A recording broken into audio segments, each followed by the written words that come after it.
और अब खबर है राजधानी लखनऊ से। बेसिक शिक्षा विभाग उच्च प्राथमिक विद्यालयों में तैनात 27,555 अनुदेशकों के साथ अत्याचार, शोषण के खिलाफ कर्मचारियों का बेसिक शिक्षा निदेशालय पर प्रदर्शन। अपनी 11 सूत्रीय मांगों को लेकर अनुदेशक शिक्षा निदेशालय कार्यालय पर धरने पर बैठे। महिला अनुदेशकों की जिस जनपद में शादी हुई हो उसी जनपद में प्राथमिकता के आधार पर किया जाए ट्रांसफर।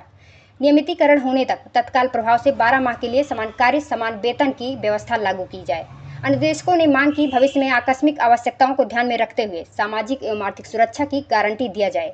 जब तक सरकार और शिक्षा निदेशालय हमारी मांग को नहीं मानता है, हम अनिश्चितकालीन धरने पर बैठे रहेंगे। महिला अनुदेशक।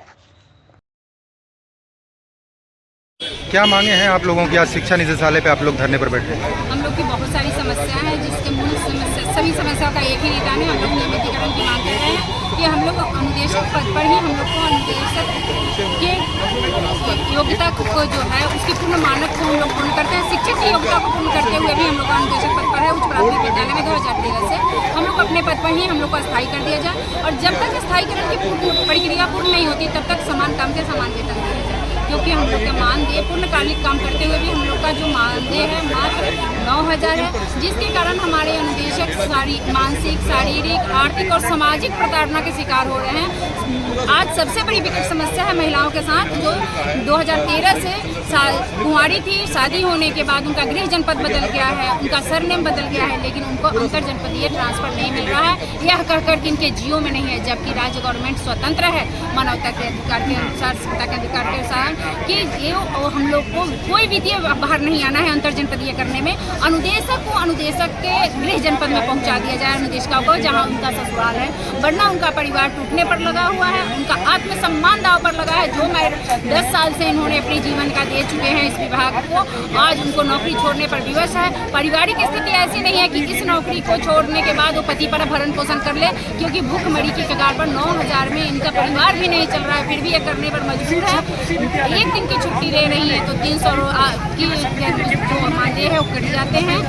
हम लोगों को मेडिकल भी नहीं है, हम लोग को CCL नहीं है, हम लोग को 10 छुट्टियां मिलती है। अनुदेशक पूर्णकालिक काम करते हैं उच्च प्राथमिक विद्यालय में, लेकिन अनुदेशक के पास कोई सुविधा नहीं है। पूर्णकालिक काम लेते हुए मानदेय भी कम है और समस्या अनगिनत है सर। अंतर जनपदीय नहीं है, मेडिकल नहीं है, CCL नहीं है सर। 100 की बाध्यता सबसे मुख्यता से रखी गई है, जबकि हम लोग के जीवन में स्पष्ट लिखा है कि 100 की बाध्यता, 100 की संख्या होने पर उच्च प्राथमिक विद्यालय में अनुदेशक रखे जाएंगे, न कि हटाए जाएंगे।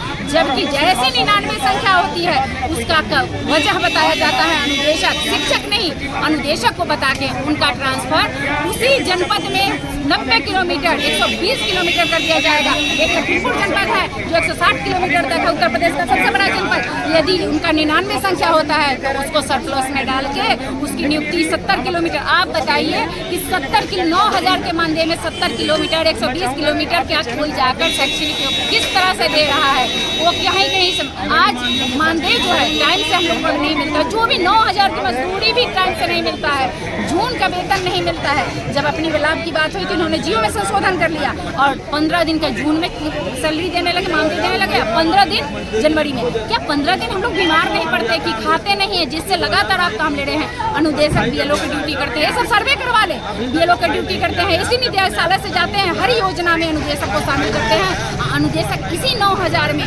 पूर्ण मनोयोग से कार्य कर रहे हैं। BLO की ड्यूटी, जनगणना। हेलो गाइस, अगर आपको हमारे वीडियो पसंद आते हैं तो ज्यादा से ज्यादा हमारे वीडियो को शेयर कीजिए, चैनल को सब्सक्राइब कीजिए, बेल आइकन को अवश्य दबाइए, जिससे हमारे लेटेस्ट अपडेट आप तक आसानी से पहुंच सके।